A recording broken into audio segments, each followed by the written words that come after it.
On va avoir un troisième exemple de recherche participative avec Romane Savat. Romane, alors je suis un peu biaisé parce que c'est ma doctorante.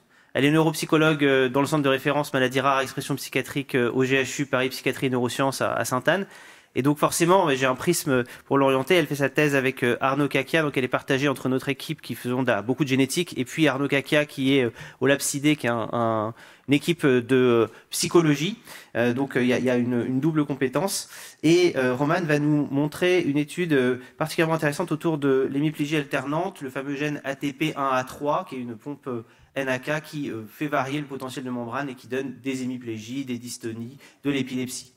Merci beaucoup, Romane. Donc pareil, tu as 15 minutes. On m'a dit qu'il fallait que tu regardes bien de ce côté-là, parce qu'en plus, il y a une captation caméra.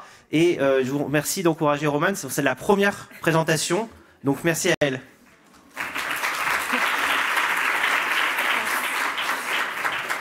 Merci Boris, merci la filière déficience pour me laisser l'opportunité de présenter pour la première fois mes travaux de recherche.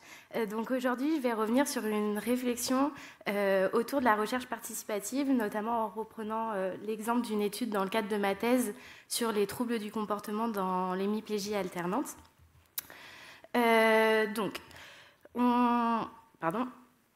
Oui, c'est bon. On voit dans la recherche, dans la littérature actuelle, des données qui sont quand même limitées sur les maladies rares du neurodéveloppement. Alors pourtant, on sait que les troubles du neurodéveloppement, ça touche 5% de la population. Et puis aujourd'hui, selon les estimations actuelles, il y a environ 10 000 maladies rares. Et ce qu'on constate, c'est qu'il existe une certaine tension entre le besoin de la recherche pour améliorer notre compréhension sur les troubles du neurodéveloppement et dans les maladies rares, et aussi la frustration des familles. On voit que les familles, elles sont peu représentées dans la recherche. Alors moi, j'ai beaucoup de parents qui me disent nous, on ne se retrouve pas forcément dans les études. Nous, les chercheurs et les cliniciens, on voit qu'on manque de données fiables. Et donc, en fait, on voit que le besoin de compréhension, il est partagé des deux côtés. Pour comprendre ces comportements, c'est aussi mieux les accompagner. Mais encore, faut-il bien les définir, bien les contextualiser pour chaque maladie rare.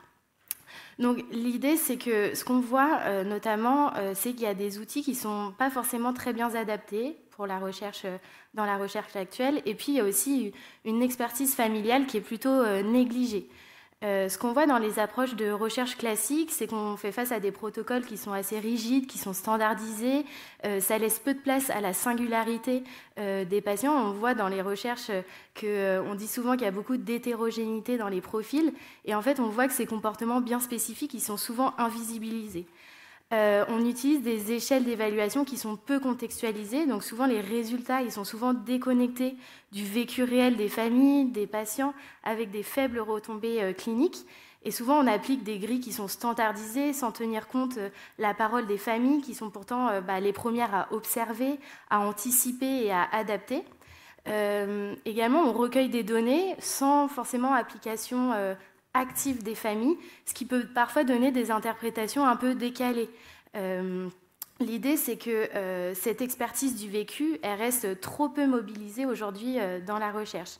Et puis, on a aussi cette posture descendante du chercheur, des cliniciens, qui va venir justement renforcer la distance, qui freine la confiance et la co-construction des projets de recherche, alors que pourtant, on a tous un objectif commun, c'est de construire une compréhension mutuelle des maladies rares du neurodéveloppement. Donc c'est dans ce contexte que s'inscrit justement la recherche participative. Alors qu'est-ce que c'est ? C'est une approche scientifique qui se veut collaborative, qui implique activement toutes les personnes concernées. Donc quand on parle de toutes les personnes, c'est vraiment les patients, les parents, les professionnels, les chercheurs, et ça à toutes les étapes de la recherche. Donc il va y avoir ensemble une co-construction des questions de recherche, une implication dans la collecte des données, une participation à l'analyse et à l'interprétation des résultats, et aussi la contribution à la diffusion des résultats. Donc il ne s'agit pas seulement en fait, de consulter juste les familles, mais bien de travailler avec elles, de les intégrer dans la construction même des hypothèses, des outils, des analyses, etc. Pourquoi ? Parce que l'objectif, c'est vraiment de produire des connaissances qui sont utiles, qui sont ancrées dans le réel et le quotidien des parents et des patients, de valoriser aussi l'expertise des parents et des patients, et aussi de renforcer la légitimité et l'impact de la recherche. Donc nous, on a fait une étude avec l'Association française d'hémiplégie alternante, l'AFA, sur le syndrome d'hémiplégie alternante. Pourquoi ? Parce que déjà, c'est une maladie qui est très rare, très peu étudiée, où justement les patients et les familles, ils sont souvent les premières ressources d'information et d'innovation au quotidien. Donc l'hémiplégie alternante, c'est une maladie rare du neurodéveloppement. Elle est causée par des mutations du gène ATP1A3. Ça implique notamment des difficultés somatiques, donc des crises d'hémiplégie qui alternent entre droite et gauche, et notamment aussi des épisodes dystoniques. Alors il y a d'autres difficultés somatiques, mais pour aujourd'hui, ce n'est pas ce qui va nous intéresser. Et puis il y a aussi un tableau neurodéveloppemental et psychiatrique qui est assez important. Par exemple, là, dans une cohorte de 25 patients, on voit que 12% présentent un trouble anxieux, 40% avec un trouble déficitaire de l'attention avec ou sans hyperactivité, 92% avec un trouble du développement intellectuel et 28% qui présentent des troubles du comportement. Donc là, on voit que c'est quand même un terrain assez fertile pour penser autrement et une autre manière de faire la recherche. Donc dans cette étude, on a travaillé main dans la main avec l'Association française d'hémiplégie alternante, avec les professionnels du terrain et les familles. Et pour ça, on a fait plusieurs étapes en fait, pour arriver à la finalité. Donc la première étape, c'était déjà d'identifier les besoins des familles et des patients. Donc ça, c'était avec des temps d'échange avec l'association. On a également participé aux journées des familles au sein de l'association pour voir quelles étaient les problématiques. Ensuite, une deuxième étape, on a co-construit les objectifs de la recherche.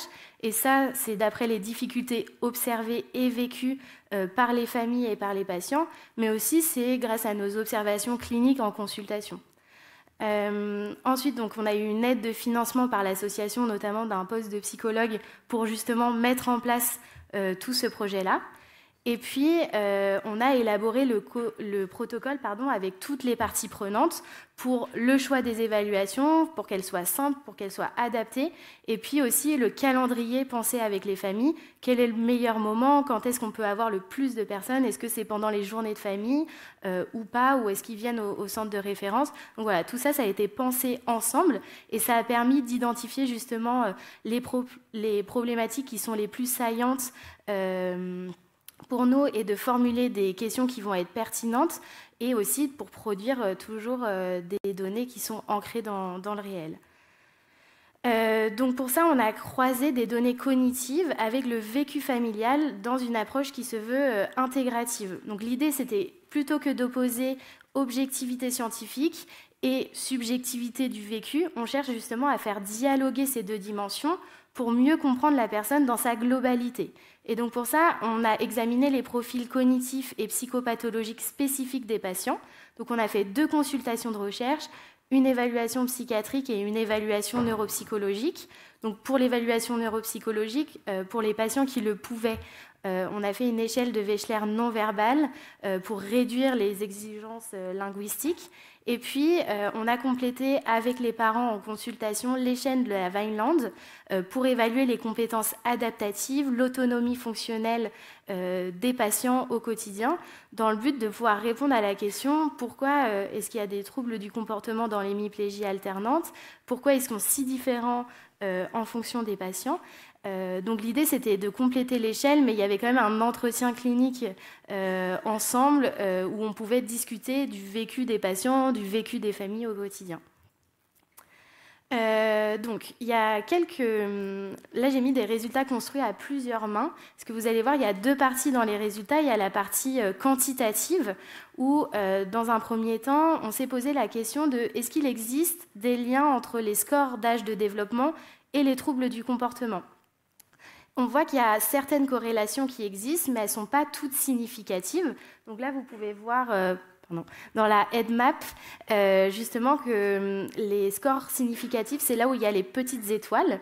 Mais finalement, ce que les résultats ils montrent sur ce graphique, c'est que les patients qui ont des meilleures compétences dans certains domaines n'ont pas nécessairement moins de troubles du comportement.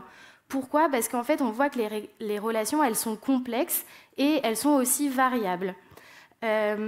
Ensuite, donc là je vais parler de comportement adaptatif pour vous faire un petit topo sur ce que c'est. C'est tout ce que la personne fait pour bien vivre au quotidien. Donc ça va être s'habiller, faire des courses, être autonome au quotidien, et ça va nous permettre justement de s'adapter à la vie de tous les jours. Et l'idée ici, c'était de voir si il existait des liens justement entre les troubles du comportement et les comportements adaptatifs, c'est-à-dire est-ce que si on a un meilleur comportement adaptatif, on a moins de troubles du comportement. Ce qu'on peut voir ici, c'est qu'on a des hypothèses, c'est-à-dire qu'en fait, on a une pente qui va vers cette hypothèse-là, mais il n'y a rien qui est significatif. Donc en fait, on ne peut pas conclure non plus beaucoup de choses. Et pour les parents, en fait, on ne sait pas trop quoi faire. D'accord, on a une pente qui va être négative, c'est-à-dire qu'on va dans le sens de notre hypothèse. Effectivement, si on a un moins bon comportement adaptatif, on a plus de troubles du comportement, mais ce n'est pas significatif en termes de recherche. Donc, c'est là que les données qualitatives elles prennent tout de leur sens, parce que les résultats qualitatifs, ils nous révèlent beaucoup de choses. Déjà, on nous permet de mieux comprendre le sens des troubles du comportement, donc ce que ça va être des réactions à l'environnement, à la douleur, à la fatigue, etc. Et ça va aussi nous permettre d'identifier des leviers de soins concrets qui sont souvent proposés par les familles elles-mêmes, parce qu'elles n'ont pas attendu une étude sur les troubles de comportement pour apporter des solutions au quotidien.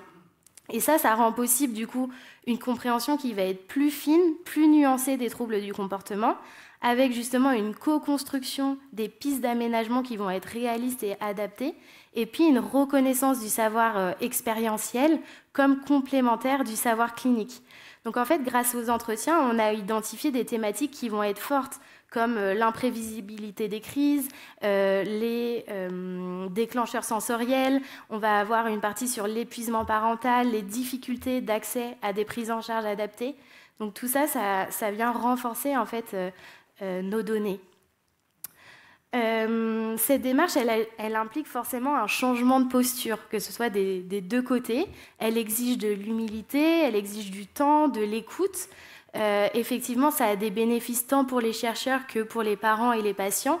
On voit que les chercheurs ils vont avoir une posture d'écoute active, un peu plus sensible, et ce qui va renforcer le sentiment de légitimité et de reconnaissance du côté des parents et des patients. Également, on voit que les outils d'évaluation ils sont mieux ciblés, plus adaptés. Donc on voit qu'il y a quand même moins de frustration face au protocole. Les données, elles sont plus riches, plus pertinentes, ce qui va venir justement augmenter la motivation justement pour participer aux études, parce qu'il y a vraiment un réel intérêt clinique. On a une compréhension un peu plus fine du vécu de la maladie, donc une meilleure confiance dans le processus de la recherche, avec une co-construction des priorités scientifiques pour vraiment avoir un sentiment d'impact réel en fait sur la recherche. Et puis c'est une approche qui est un peu plus éthique et contextualisée, dans le sens où on va venir respecter le rythme des parents, des patients et surtout leurs besoins.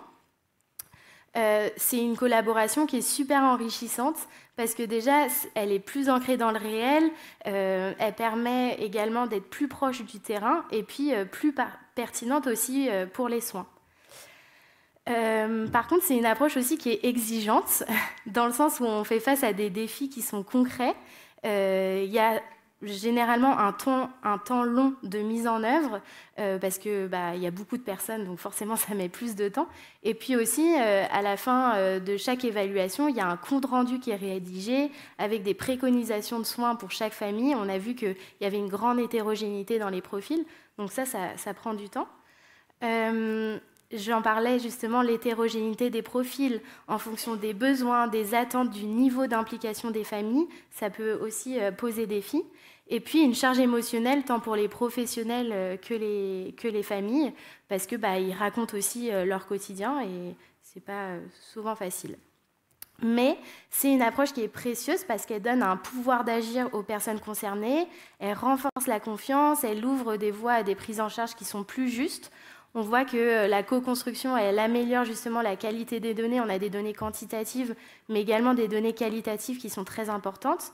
On a une meilleure acceptabilité des résultats et des recommandations, un peu de bonnes pratiques ou des stratégies, des préconisations de soins. Et puis également, on est dans une démarche un peu plus humaine et juste. La recherche participative, elle peut et elle doit justement trouver sa place dans les maladies rares du neurodéveloppement, car c'est précisément ces domaines qui en ont le plus besoin. On voit que les familles, elles sont vraiment partenaires, elles sont source d'informations et de savoir, et surtout source d'innovation. Donc si on devait retenir 3 mots pour la recherche participative, c'est vraiment, enfin un peu plus que 3 mots, 5 mots, le co-construit et engagé pour une meilleure pertinence, pour une meilleure écoute et une meilleure collaboration pour avancer ensemble, chercheurs, cliniciens, familles, patients, vers des réponses qui, nous, en plus, sont partagées, pour le coup. Donc ce travail, il est vraiment à l'image des patients et des familles que je reçois en clinique et en recherche. Il est exigeant, il est complexe, mais il est vraiment porteur d'espoir. Donc merci aux familles qui nous enseignent chaque jour. Donc là, vous voyez, on est une grande équipe de chercheurs de tous les âges. Donc merci à l'équipe de l'Association française d'hémiplégie alternante, à l'équipe du CRMR, et puis au professeur Arnaud Kakia et Boris Chaumette. Voilà, merci.